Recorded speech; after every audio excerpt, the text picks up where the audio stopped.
Matamgi Manipuri Wari channel asibu tabiriba khwai pumnamakpu taramno chari ngasi muglobirasi Ngamba 13 suba tangka. Ngamba ngarang favor tawkhibaduna masadu yamna nungaitre ngasidi thabak chetlagumge haiduna araiba schedule pumba cancel tawthoe. Yengba yaba tawba yaba thabaksing magi kada oina loina tawthoe. Sanadi mana mikap tholakpada leiramdre adudagi hauzik phawba mathakta kakhalakdre. Ngamba sitom tinbu magi kada kaukhatli aduga thabak amagi maramda wari tawi wari loirakpada tomthinna. Ngamba handakti ekogi mall ama inauguration tawbagi program ama leibase invite se kamain tawni date kya da takre coming 16 sida tari dambagi site tagi kana kana hainingba haibiduma khangjaningba invitation card ti number lorba natro ngarang lori list ama hana semdoga tawbuna khara fagadra khali wari dugi marak thatna mani machagi kada thabak chatkadabagi mafi marol loisilaga changlai ani dugi sanaramba wari du leptuna mani de yenglai mani macha nupa de yengduna thabak khara ama lei haidana tamthina haibadagi khangi yaudaba yadaba meeting gumbaduna namana maina yauzarani aina su hairamabani hoi baba nasadubu khara nungairabo kamdore khara nungaire mani tamthina muk ansinduna kari matangino hojik sanaremi bawari duna mall inauguration tawbagi invite kana kana tawsigena tanarambani oh maugi yumlomdo loina laknaba pau pikhoko atai lairdana aikhoina ga chinbani nomata chatana wari watai tawba sufangdi hoi sir mani machada muk yengduna imogi phone amta lairaga pahenba yadro nangbo athu akai haibe misule Ngamba mapada yengambadagi mamittu khazik leitharaktuna yenglaga khumlai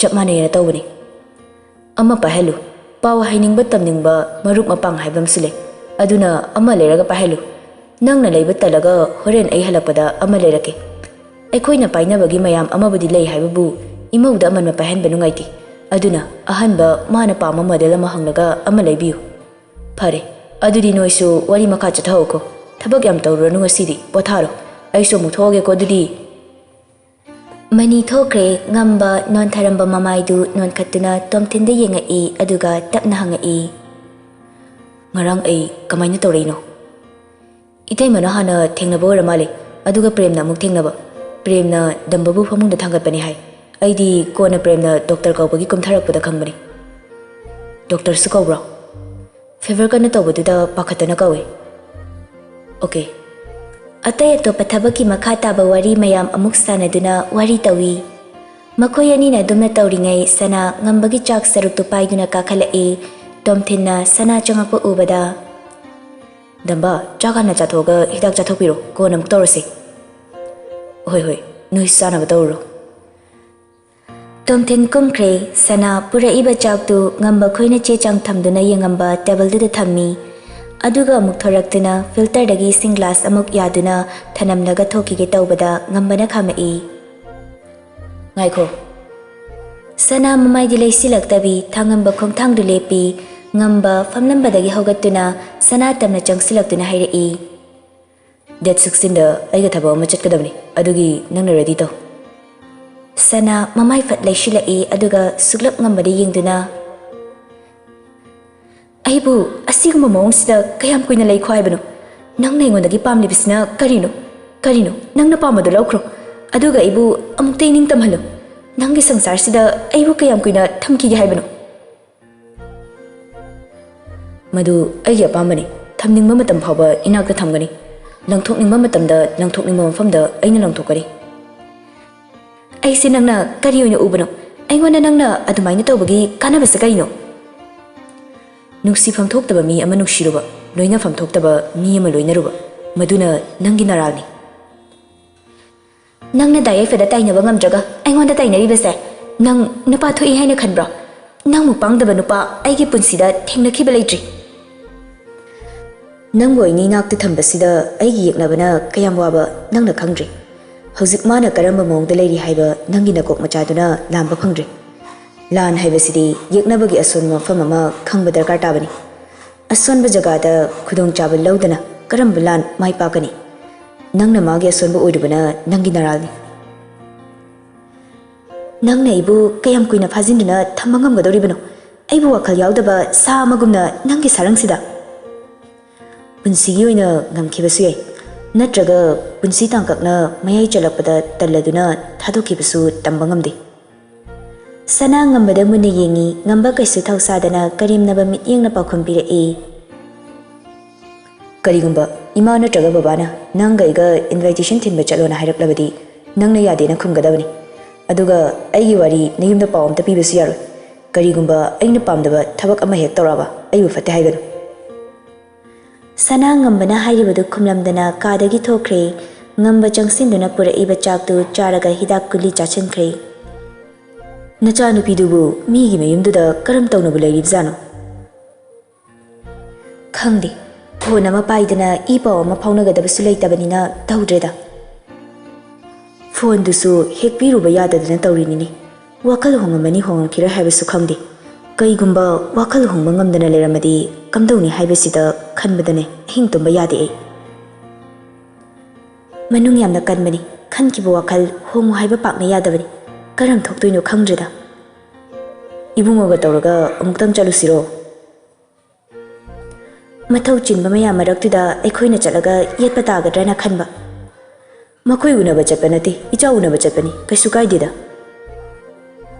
हयेंग ओइना चलुरसिरा होरे नचा नुपा लागा हंगसे अदुगा चटनबा तौरसे मतै मनाउ अनिदु थारिबा lensing अदु इसिंग China China वारी तौई थोइबा तौरम्बा थबक्तु लेप्तुना अमु प्रियादोन सिंदुना हाइरई ए अदुगा मना नचा नुपादो मयुम पालनबा तौरसिने नंगना खरा worry साउदना मागी खंगना चाना जब लेरगना अदु ओइना हाइनिदना लेत्रगना अखोइना थीरसु थीनिदना प्रियादु नोक्तुना खुमई हौजिकाना ngangnabु खंगनबा लेत्रेब्रो लेरमगनी कनाम खंगनदना हेक्ता थनमदोइनी नचानुपीदी खंगमबसु याय मखोइ अनिदी अदुम ngangnarमगनी अदो नंगना खरा वरी साउने युम सिमी वाले हाइबसे मासु खंगफमदि थोकपनी युमबुदी मी वाले हाइबबु अईदी पीजीसीदा लोइसिलगा थियनगे हाइदना खनबनी चही अमता ngairida लोइगदौबा इचानुपी अमखक तरक तरक लेजरमबसु मयुम पानथोखरे अदुना इचागी महुत सिनबा याबा इमौ अमा दरकार तारबनिने खैसे होय होय आई होरे नुमिदांग वारी सारगे खरा थुनबा नंगना खरा थौजिलु अंथोक थुने हे पामना बोरे मागी ममौसे हो पामी पामे सोमदा लिंथोइ सुंगासिदी थबक चट्टे ngambana masa ngamdabaduga chatlaroge haiduna chatre ayuki chak toklaba matung mani mamau faminaduna wari sanai linthoina makoigi leiriba singi maramda sanabu khanghali loirakpada nauna sangaga dauriba molgi maramda hairai sanasu manimna hairibadu munna tasili date 16 da tabani ngasina date 2 ni kushilaktre aduna nakhoi yumlamdasune invitation ama pirunaba tausi हयेंसे इबुंगोगा तौरगा नोय अनि ngahak chaluru nangsu yumda chattaba kuiramani yum panba nauringaiसे ipamda yam chatningbani yani deima pidrasu kaigi yabano yadi yadi ngaise ni aikhoigisu chekta cheksila ba matamda nakhoigi mungi mateng yam lorakadoribani aduga nakhoi asomgi yumgisu chapmane aduna leimina ba haibasida changthok cheksin taunaga tawbani ai horen ibungwase nakhoi babada henge इमा आई थंदा दुम चलसु यानी यदुइदी मा थबक चिनबनिना हाइरगुमसिदा थबकना लुबा नतेने इमुंग मनुंग हाइबसिना यामने हेनबनी माना यादा लाक्ते यापन्ते इमा होरे नखोइ बाबादा हाइहनगे सना खुमद्रे इमाइ बेमा वरी तौथरिरो अनिदो फटफट ओंथोक्तुना येंगलाई प्रेमदु मया इहिगतुना चंगई निंथोइ नोक्तुना ngasi di nungai ne noi su loina pothare ba nungai tha amagi manungda nong phadok su nawa yai kaino aikoi su nong phadok pothabe yai noi dambada application ama thajilo tha amagi manungda ne amuk nabiyo haidana prem su ngangna changsinduna fami aduga linthoi gi reply pirai kai dino dei mai bema mihun mata siga ai se phagira kai ne Mamit mana luina soga application ne kaini supai pairaga longthoraktana pungchai chaini. Itei mamacha na hairagadi yagadra khangdre. Itei mamacha khra haibigera. Sana da thok ansindana hangjeli sana nok mi tamak tawi khumbadi khumakte Ningthoina. Kari mingongno toridubo nangbo ningthina kauba yadra haimi. Aikhoi dambana lawrabanina itei ma haisidi soidana kauradoni. Aduga aikhoi na sum khitang liba manwasida macha haidana sum napsinmani. Respect yaudabagi nateko itei mamacha in haisa. Kaisu kaideda. Aduni kaisu kaidabni.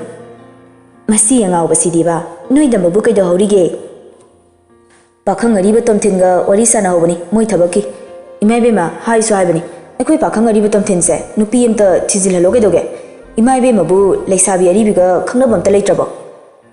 Sana du khang mangamdadana makhutna machindu haifet khumdina makhol khajik thokna nokthorakle Ningthoi sinoklaga. Hey angawba nangbu tomthin taradi nangbu kaya na tai charu haiwani. Mamang dam ta haigi bu khali ne di. Aikhoi damba phawba nupi thigra habni da. Mana kai tawdana leirino khangdeba. Imai bema respect pudi kitang karebu. Akhoi da tomthinse gi kaido oizalo. Sanaga Ningthoi gadu noambadu chapchat lepi prem di mamit kalak thoktuna. Asingwagi giro da tomthinsibo. Anthokna hinaroi daide. Aibu thabak tokhoga yumda halobuna fadoriba tawsibo. Ningthoi du tumina layu haibagi mawongda mamit mana suktuna ingit tawi adubu prem di mana hairibaduda hena mathoi hapoina thokre sanada muk thok onsinduna. Itei mamacha aikhoi dambado khra cheksilu hayu haidi tamba ngamba natteba.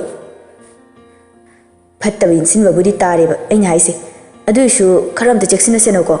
Kona ningamda fawai thabakto aikhoi di yengba ngamjaro haisini. Haibide haini ko aidi haijisini. Ningthoi ga sanaga namamittu magi maningda yengbaduda prem mamai leithoktuna yenglai. Phamlambaga pungchai chaiduna sofadagi onthaduna floorda famduna mamit mana krok ottuna yenglaga maraiga tatna hairai. Nate aina haibidi sum kainolo kamai haiduna khangdren tawrisi. Araiba makai suptuna tomthinga ngambagana mangonda yengduna leirambadu ubada machin maraiga loina fajinkre. Ani dusu sakfam hongda makhada fibam kaina leiriba premda dumak yengduna leiri. Prem du amuk tatli hairai. Aina haige tawbadi amaneba ama kaino do. Ai sase as yadreda oi khoreba tawrise. Damba ai du sum kaino nangna tawridubo. Ngambana tapna hanglakpa duda prem phajana chaptingna leptuna khumi. Soibani damba matung manau damba palaga ngangjarwe. Datom thinbudi nupi thidri phawa pakhang ariba haiba mingse palaga khra toina ngangkigi. Wadu haiba loirakpada tomthin makhuta pariba faldu thangatuna prem da thomge haina tarakpaduda prem maningda khongpham amani khanganhali ngamba famliba mamaga sanagadi yengduna. Aiga thabam chatkadabni loisilo. Tomthin explain to aduga aina kumtharapada ready tawramo. Pani damba. Ngamba prem da haifet yenglamlaga mathakta kakhatkre Ningthoi tomthin da yengduna. Kadai chatkadoribano tomthin. Aikhoi dambagi mamanaba James ki birthday party ma leibani. Adu yawu chatkadabani. Itei ma yaroktaba yarina kanna hairakpa. Adugi itei maga loinana chatkadabani. Itei magi party da setkadaba dress su hojik ready tawramnaba pau pikhrabani. Aikhoi ga itei maga chatlaga adagi dum ready tawraga sida damba mo pick up tawgadabani. Adudi chanaba tawrsira. Sana gyanmin mangna tomthin nangangi badu taraga lei khumbasu khomde Ningthoi mamodi yengduna. Chalo horen nganta hek lakna batau. Tomthin prem da pairap yengduna. Nanga thokminaro pakhang anoba. Prem su mamitu khuzinduna naushilai prem sanadon sinduna. Chalase itei mamachaduri. Ha. Chalase horen akhoi dambana ngayu haibaga yaroi aduna fatdo shilorse. Hoi. Prem ga loinana sana yumdudagi thokre. Atay kanasu loinarakte prem amadi tomthina mamangda famlaga sanana maningda tongduna lakpani. Serum amagi mamangda gari du khami manungda mi khara chinba manbaduda tomthinna premda yengduna. Mi khara leiba male ai hana changaga aikhoi lai haibaduma khangaluge nang itei maga fajana leramo. Hoi. Tomthin garigi thongdu hangduna kumthakre sana mangaktu leiduna koini yengi. Asum yengakpada showroom adugi opposite oina leiriba dukan aduda Yaifarelna gari manakta leptuna leibadu ubada sana mamit mana khangsing singi. Haujikta changkriba Tomthinda amuk yengai manung yaudri Tomthindu chatli ngaihaktuda karamna nanthoksigi haina wakhal thadarai mittuna lepliba Yaifarelda yengduna khanba yaba khalama matung premda hairai. Prem, Itay mo cha. Ising kita thake amta laibiro. Prem mamay laythoktuna sanada yengai ngaihak khanjana bagi mawang tawraga khumlai. Ngahak lera mo itay madudi. Hoi. Prem thokre sana premna dukan amagi manakta hek changkibaga garigi thongdu hangdoi aduga mamitu Tomthinda amuk premda amuktang yenglamlaga sorok lanthoknaba haidana tawrakpada office hour loirakpagi gari chinba matang oibana garidu aduki matik chimkhre. Tomthinga premga yengnaba hotnaringai nakandagi lakpa gari amana haijilaktuna sanada thomi. Sana maning khazik handuna tui lambi chatpa mayamdu mi amana garida thombaduda hupchinnarai.